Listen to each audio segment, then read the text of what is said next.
Golden Glue with a Syndra Pantheon combo. They should try and rule the mid lane for the team. We're definitely seeing a lot of that Pantheon, as you are saying. Cloud9's contract's playing that a little bit over in the Academy League. And we're going to see it locked in here for Golden Guardians with that set support from Huhi as he locks himself onto the LCS stage with the Bruiser on the bot side, looking to get thrown in as that Oathsworn from Kalista on her Fate's Call. And we'll see how that plays out against the Thresh and the Misfortune of bot side. I'm liking this matchup. Yeah. Pretty spicy for Golden Guardians as well. I always love, the melee supports with Kalista because you get to throw in with the closer range with the ultimate and use it super offensively rather than only using it defensively.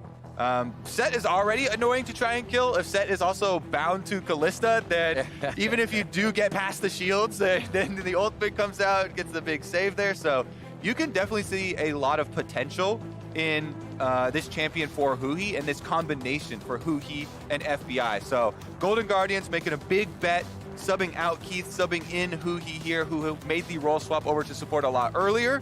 And they've got a very interesting combo down here and an interesting matchup for his first LCS stage game this year. Yeah, it's not a Tom Kench going in that. And also with the Pantheon, sometimes you see the Braum, you get the double shield, things get safe. You don't really need to stop too much poke coming in other than Zoe's on the side of Dignitas, this one on this game. We are going to be getting into game number 3 here. There's Golden Glue and Froggen on your screen as they are ready and poised to get to the mid lane and battle each other. We're on to the Rift. Let's see what these teams have for each other. Really important one here. So close in the standings. Dignitas losing their previous game means that they are half a one down here from the Golden Guardians, but definitely some time to make up ground. Everybody trying to get their wins in as quickly as possible to have a good shot at that playoff spot. And we have a quick sideline with the Narrow to see what's going on with Golden Guardians. Well, obviously, we had to get your thoughts on the swap coming in. Very rare to see an ADC to support swap in for an ADC to support. So what do you feel that Huhi's going to bring here to the table today? Definitely expect Huhi to be bringing a lot of stuff in the way of communication. This is probably one of the hardest decisions I've ever had to make as a coach. Keith really did so well as a player to improve on this, and I'm kind of the person that pushed him towards taking this risk. So even making this swap, it really hurt me, honestly. But Jay's good. Jay's a good player. Jay was always a good player. We just expected we wouldn't need this level of communication he brings. But as the split went on, we realized, yeah, we think we need this. And practice has been great with Jay, so I expect it to be really good.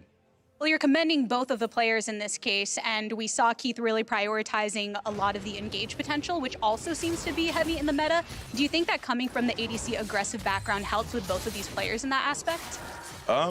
Yeah, I think with Keith, probably the biggest thing was just laning. He understood a whole lot better than Jay did initially since he played in the lane. So it was really easy for him to play engage supports like Thresh, like Nautilus. He felt a lot more comfortable on those. As for Jay playing for mid lane, he definitely understands the map a lot better too and what he can do. So playing stuff more like these flex picks like Set, playing like Tom Pinch, he's always been better at. So yeah, it's like a different level of strength that they both bring from being from different roles. All right, bringing those roles into the Rift here today. Let's head back to it.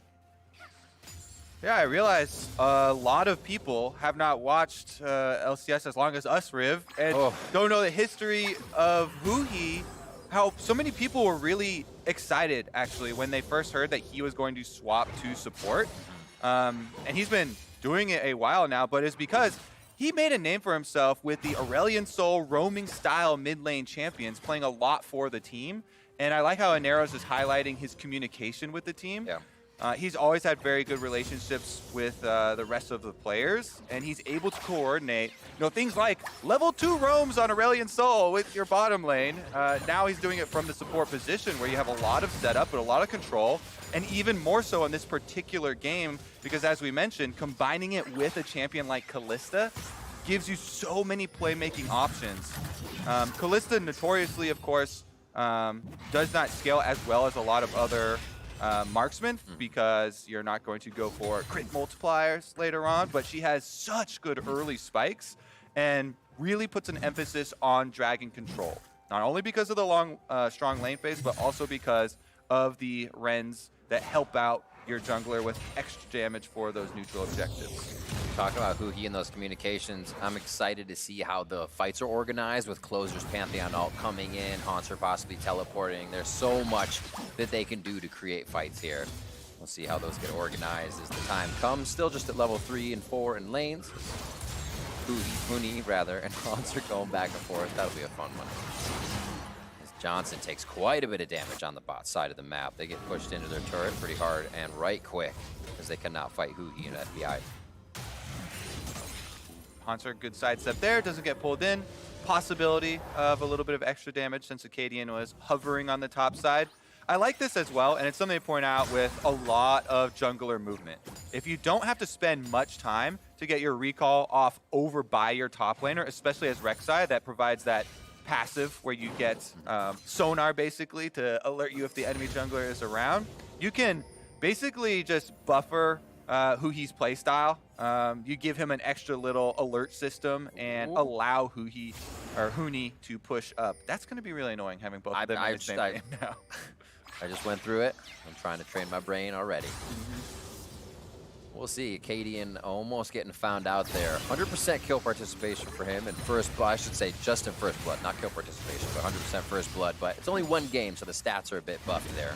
We'll see if he can keep up on that rate as he already tried top side. Yeah, buffed, much like Acadian himself. He comes in, I'd say that most people consensus on yesterday, probably the best player on the team yesterday in his debut substitution this year. Really well done on the Lee Sin. A lot of it was. He was cruising. Yeah, hovering around top side, protecting Huni's aggressive play style, really playing to the team. Fitting in with a team that quickly really does say a lot. I wanted to point out a lot of the extra wards that they had done too. A lot of vision here that is now disappearing for Dignitas, but he did a very good job moving in, also using the extra information to go for the invade, and he's pulled slightly ahead of Closer on the extra camps.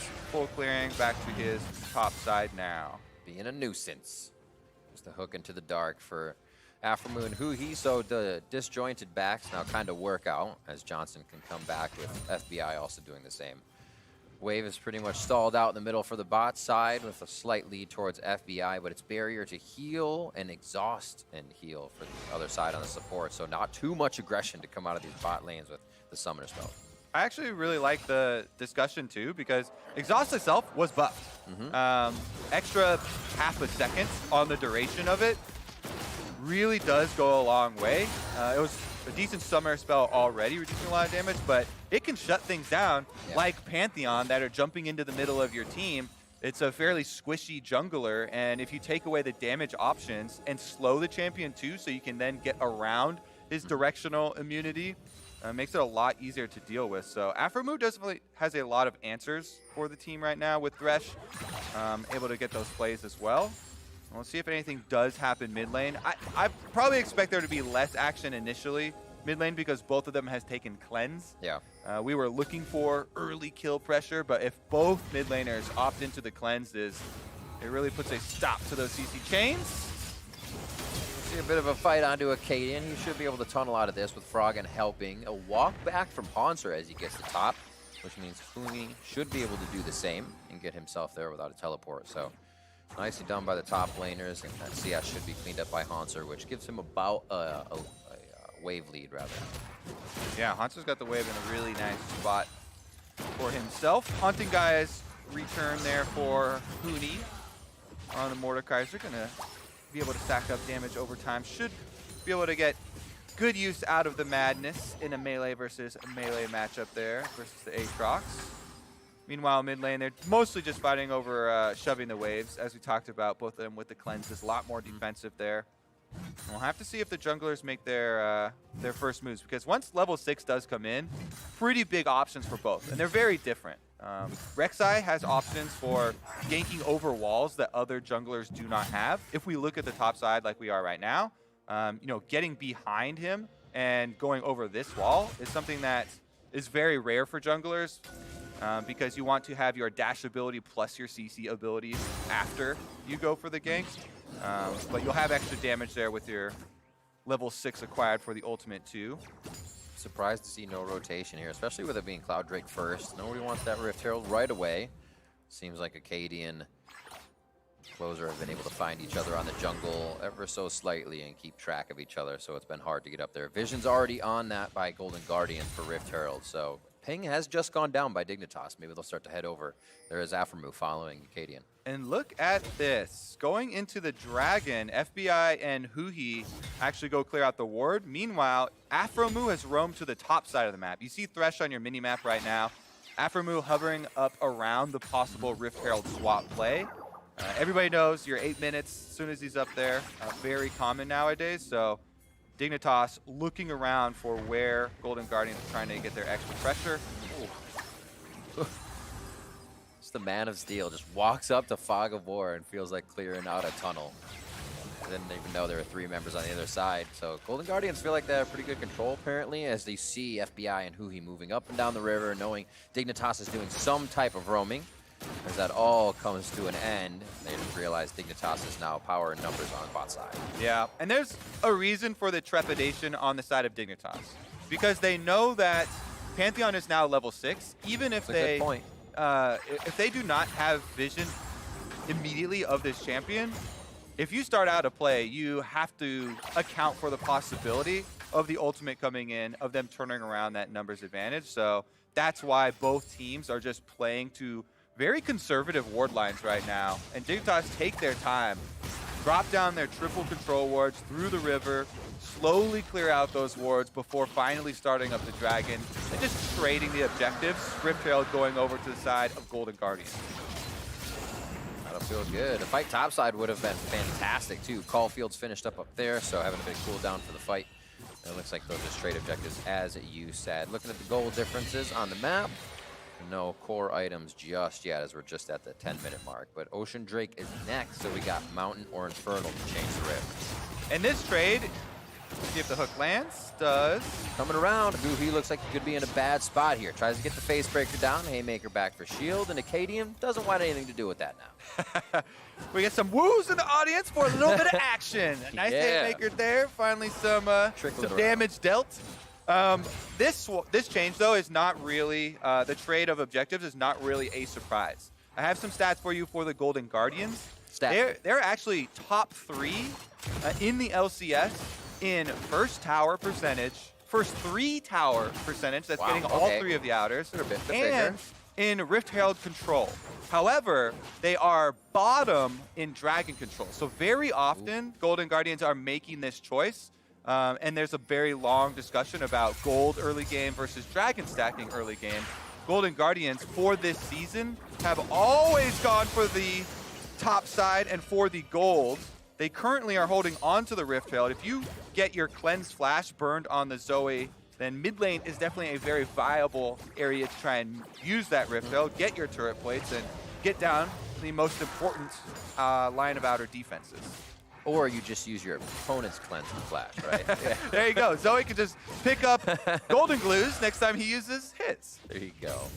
But yeah, that definitely makes it a bit harder for Froggen to be as aggressive in the mid lane. We've seen Acadian being there a few times, but Closer comes in for an attack. As Rift Herald heads bot, that's going to be able to take down the turret with 2 plates up. And that's a nice cleanup for that. Here they go on to Golden Glue, though, knowing he can play aggressive, thinking Froggen's Flash.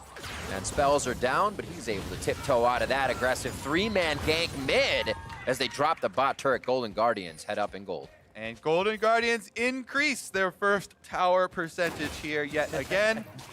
Good Rift Herald usage there. FBI and Huhi had been able to take so many plates on their own. I think they almost got a full 3 on their own and then just used the Rift Herald to knock down the last 2 there, also acquiring first turret bonus. And you can see the power of Callista there, bonded with Set, able to wear down on that area of the map. And now they've got this nice gold lead to work with. What you want to do as soon as you get that area of the map opened up, rotate through, because Callista Set, so much playmaking potential here with the ultimate available. And that's why they've got FBI and Huhi immediately to the mid lane, keeping up that pressure, trying to get as many turret plates as they possibly can in the 1 minute left before they fall. Especially when they even get a little bit of a lead. This duo is so hard to take down as they move together. Because FBI gets to stand back, Huhi can usually take shots, and you fake call him out of a bad situation if you're too close to the turret, and you get initiated on. So they have quite a bit of agency as they move around the map right now. Golden Glue and the rest of the team looks like they've panned back out to their positions as Golden Glue takes back the mid lane. And we'll see Haunter head back bottom. Dignitas now looking for something. Picks and ward clears is the name of the game with bubbles and hooks coming from Aframu and Froggen right now. I do like as well the early pickup of the Bramble Vest here for Mooney. Aatrox has a ridiculous amount of healing in the kit, especially when you pop your ultimate. And if he goes for those 1v1s, then Aatrox will reliably apply that Grievous Wounds to himself because melee champion's going to have to in order to trade with you at all. And that bolsters one of the possible options that Dignitas do have for this mid game, is setting that Mordekaiser. You get him to level 11 for your level 2 ultimate, and he'll be able to keep up that side lane pressure, even though they are the first ones to lose their outer turret. They have a lot less territory to work with on bottom side, and it's less safe. Mordekaiser is one of the champions that you can utilize to do it, obviously because you just ult the jungler or whoever's coming to gank you and make it a 1v1 for the duration. So if you're in a fight with Goonie and his Mordekaiser, who are you grabbing on Golden Guardians? Well, I mean, in the best situation. In the best situation, honestly, I grab the Kalista because then you cannot use your ultimate, and it actually hurts Huhi and FBI. Kalista is very annoying because of the hopping, though, so you have to be in a very good position and know that you have, you know, flash advantage or something like that to make sure you can actually kill the Kalista or make sure you land your abilities. Because Kalista is definitely one of the ones that can outplay the Mordekaiser in the Death Realm, so I get a little hesitant. The other main option would be Closer, the jungler, Pantheon. I'd say jungler is almost always a good option for solo lane Mordekaisers to ult because you will pretty much always know that you will have a level lead and be able to take that one. On vision here, Haunter's going to start up the Drake. Could be getting a little bit of healing onto the team, and we'll see what Rift changes like after this one. 25.5 to 23.5, so Golden Guardians holding a slight lead, but not really feeling, I'd say, comfortable to push that, or maybe they're just waiting for Dignitas to make a mistake. Dig has been doing a great job at clearing. Props to Aframu. Every time we see him on the screen, he's got a sweeper up or he's a Scryer Bloom, scratching down these wards from Golden Guardian. So I guess it would be hard to go into the Fog of War against that Zoe and Thresh, and especially Acadian. You want to know that you are on sonar if it's happening. Yep, big pickup there of the Dragon as well for the Golden Guardians. You see they take advantage of that reset timer on Dignitas' side. As soon as they have everybody back in base, cleanly pick up that Drake. Outer tower on the bottom side being down also means that Huni couldn't push up. They didn't have any extra minion vision or anything, so well done by the Golden Guardians to secure themselves a neutral objective without any confrontation on the side of Dig. And able to get to their first item breakpoint. There's a gold on your screen. Is actually a lot of this might be used in the next fight. Everybody's spiking a little bit on that first item. Blade of the Rune King, Essence Reaver for your marksman in respective. We'll see this going down now. 9,000 onto the Rift Herald. Acadian gonna go over the wall. He's got to go real deep for this. They pulled it out. Very nice by Golden Guardians to kind of situate Dignitas in a way they would not want to fight. And Golden Guardians is able to come up with 2 of those Rift Heralds. Stats going up, Kobe. That's our new Porcupine Rift Herald skin as well. You see with all the Callista Spears in Shelly. We'll have different versions out shortly. Very defensive ward line, though. Like you're talking about, Dig have been very diligent on making sure there's no Golden Guardian wards across the river, but Golden Guardians aren't stepping across the river. They're just controlling neutral objectives. Ping pong, you get your dragon, then they actually just reset, rotate everybody up to the top side, grab Rift Herald number 2, and Rift Herald number 2 should mean outer turret number 2. We'll go to the side of Golden Guardians. I'd rather see them use it towards mid lane because that really opens up your possibilities post 20 minutes as far as a lot of Baron control goes, but their options top are just fine as well, and Closer's the one holding it. You can see the goal is just about 400, I'd say, in favor of most of those lanes. The jungler's pretty even, and the support's actually a pretty big jump there. 700 gold for who he is. He's cleaning things up and farming as much as he can, too, to stay strong. That's going to be a heck of a fight coming from FBI and Huhi. We haven't really seen Golden Guardians get into a fight, but in that, we haven't seen Dignitas get into a 5-5 yet either. 0-0, Kobe. True, Riv. We've got peace on the rift. No fights nice. to be found here. And it's Infernal, too. Ocean's already gone, so they should be getting pretty hypey right now.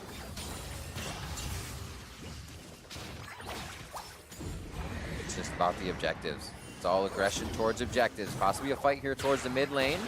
Still staying safe. Golden Guardian sends the Bruisers to the front, and they're able to take down mid turret as well. Top turret is the only thing that stands now for Dignitas on that outer rim. And Golden Guardians have everything up on the map so far. The only thing they've lost is that Cloud Drake, so they will back up. Dignitas still looking for ways in, but they're not forcing themselves into a fight, feeling like they're behind, which I think is also a good mentality. Keep yourself in. Yeah, it's definitely tough because we keep on this defensive path for Dig, and they're going to continue to lose territory. We just put mid lane turret at top of the list, Riv. Top of the list is checked off now for Golden Guardians. Rift-Tailed Use, mid turret down, and it's only half a minute until the Baron does come up. So very clear move here for Golden Guardians now. Top side, last outer turret for them, and then they can start to whittle away at that defensive Dignitas territory where all of these wards that they have diligently kept up the entire game have not amounted to any counterattacks. They have not amounted to any attempts at that playmaking where you are the team with Zoe, Thresh, and Rek'Sai. Definitely all possibilities of finding picks, but maybe we see one here on the little invade after Mu is sussed out as the ward over the wall does find him, and we will not get a pick today. All right, Dig's starting to get themselves onto the other side. See what they can get in terms of pushing. I was thinking as I look at the second half of their split here, the win versus Immortals in week 5 on day 1, but losses since, and can easily make that timid mentality where, well, we don't want to lose again, so we got to look for that perfect play. And like you said, if you pay that passive, you can't really get an attack in at any time. Yeah, it definitely can be a downward spiral if you start losing and it starts to affect your mentality. Dignitas are currently on a 4-game losing streak, and they do not want to make a mistake. However, dragon stacking is occurring for Golden Guardians now, as this one will also be picked up without any sort of contest from Dig. That looked risky for Golden Glue for a moment.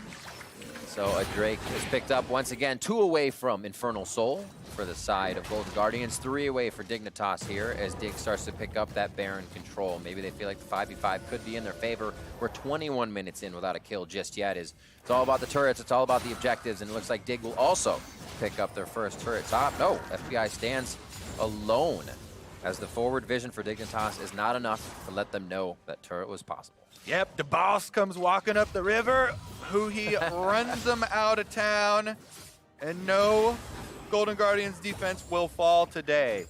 Now, we are past the stage where you're looking at Rek'Sai and you're looking at Acadian for playmaking. Right. Rek'Sai's biggest time to shine is during lane phase.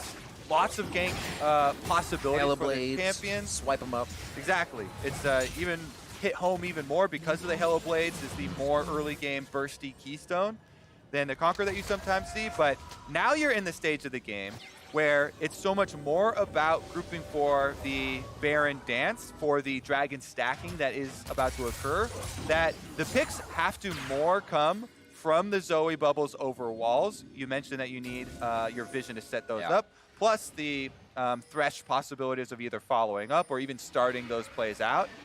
Otherwise, you know, Rek'Sai can go for a big flash play, but it has to be with concise coordination from the entire team, because it's becomes so much more risky once the teams start to group up.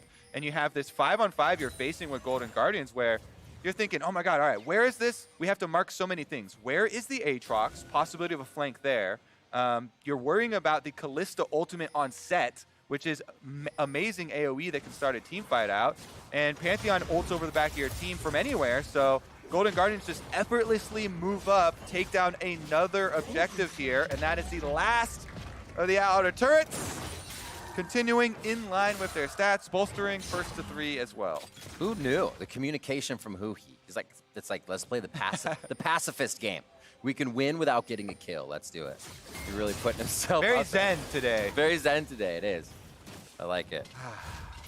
Deep breaths. Baron taking one as well. What just happened? They were poking me for a while. They completely pull off. Yeah, no reason to rush it right now. It's only 23.5 minutes into the game, and there's no kill to be had, and no reason to rush that ahead. So 39.4, 37.1. I just did the same thing. Yep. We'll get that for you in a second for the latest first blood because it's got to be coming up soon. I mean, the golems are just taking a beating this game. Yeah, Watch honestly, out. we've got a If you're a jungle camp, oh man. The chickens! Think of the chickens! Oh. There's so many. They're building up the confidence. I mean, look at this. I can fight 6 people at once. Look at that clean, Go into 5 clean now. tunnel usage here by Acadian. We're in there. Here we go. Scuttle Crab speed, look at speeds this. him up. They hit the Scryers, Bloom, and Riv. Dramatization with Ward. Fog of War. Ward fight, ward fight, ward fight. Whoa! It's a bubble! Oh, he is cleansed. But the ward goes down. Progress. Okay. Remember, both these teams sitting at 5 wins right now. Possibilities that either of them fall out of contention for playoffs. Currently, I would say they both have great chances for getting in. But this game is definitely going to move the needle quite a lot as far as perception. So 13-13 for this split was the latest previous first blood. I remember Mega Zero. Blow it out of the water! Mega Zero's on Renekton was like 24 minutes back in the day. So we're past that too. Oh, Should we go for an all-time record? yeah. Let's go for every league. I am sure Let's do it. I'm sure that we've never ended a game without a kill.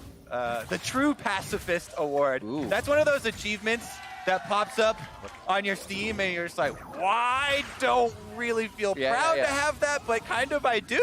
One of the craziest stats I remember was Chowster's Janet game where he lived for 60 minutes on that one. Yeah. When he's on CLG. I still remember that, but there are some good ones. We'll see if we can get one for this. We're checking the longest record right now. I always thought it was funny when I'd be watching a basketball game with my family and they would just throw out these stats that were like, on Tuesdays when pizza is served in the arena, they have never missed more than 4.5 free throws. And it's like, what? That sounds interesting. Give him pizza! It's not really.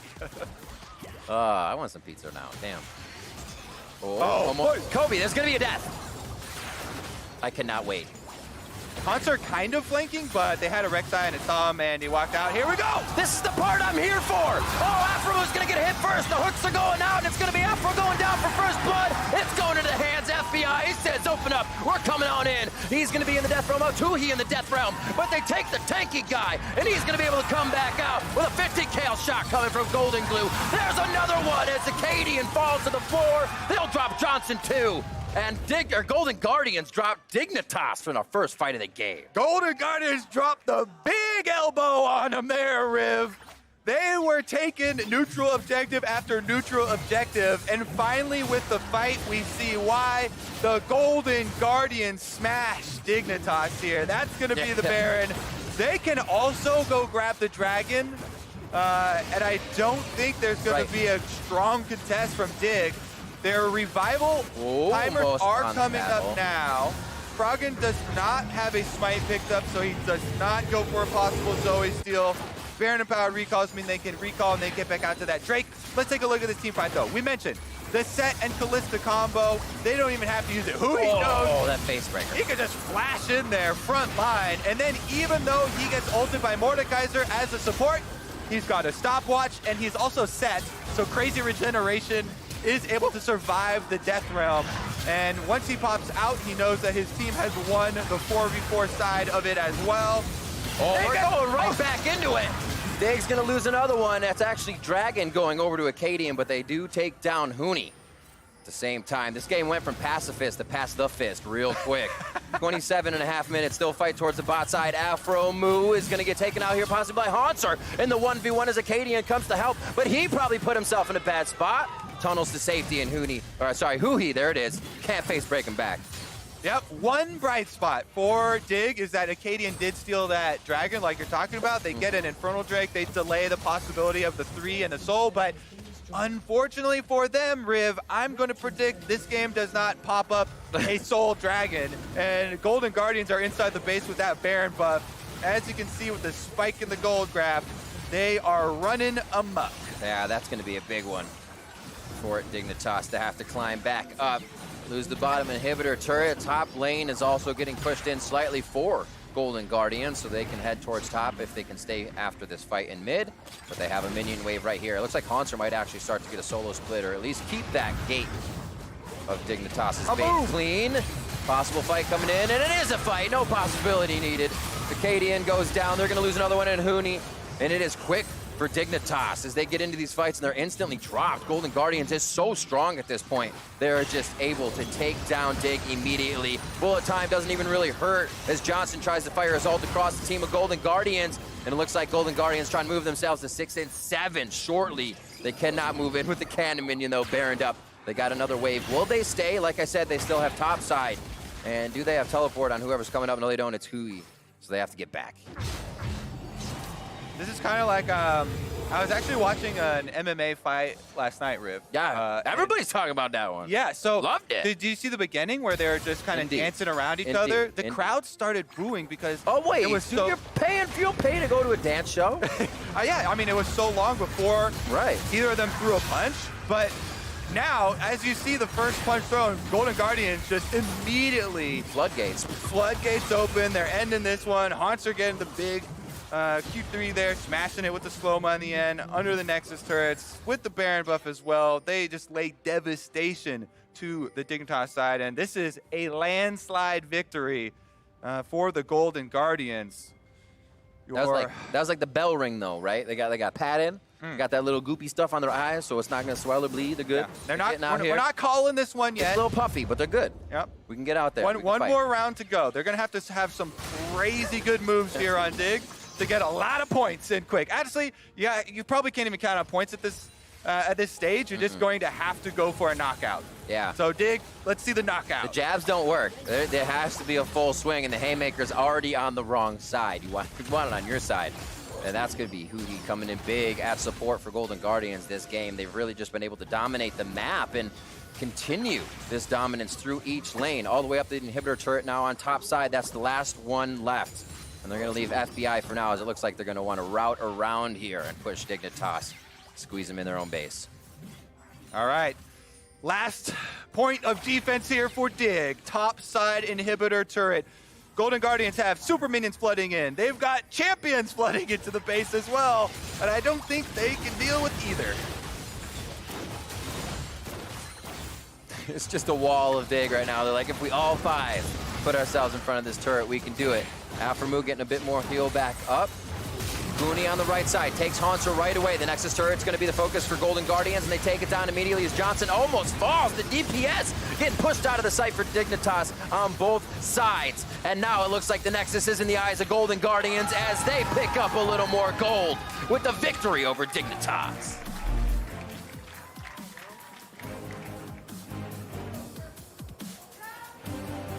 Golden Guardians picking up their big win over Dignitas here. More separation, 6 wins now for them. Feeling a lot more comfortable. What a game, so methodical from the beginning.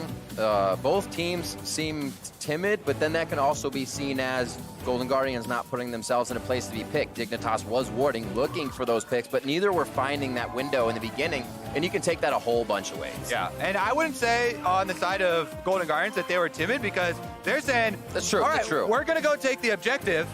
Do you have anything to say about it? No? Okay, well, we'll move on to the next objective then. We will go now take the mid turret. We will take the top tier. We will take the Rift Hill. We will take the Dragon. And they're able to get it. They were putting the chances up.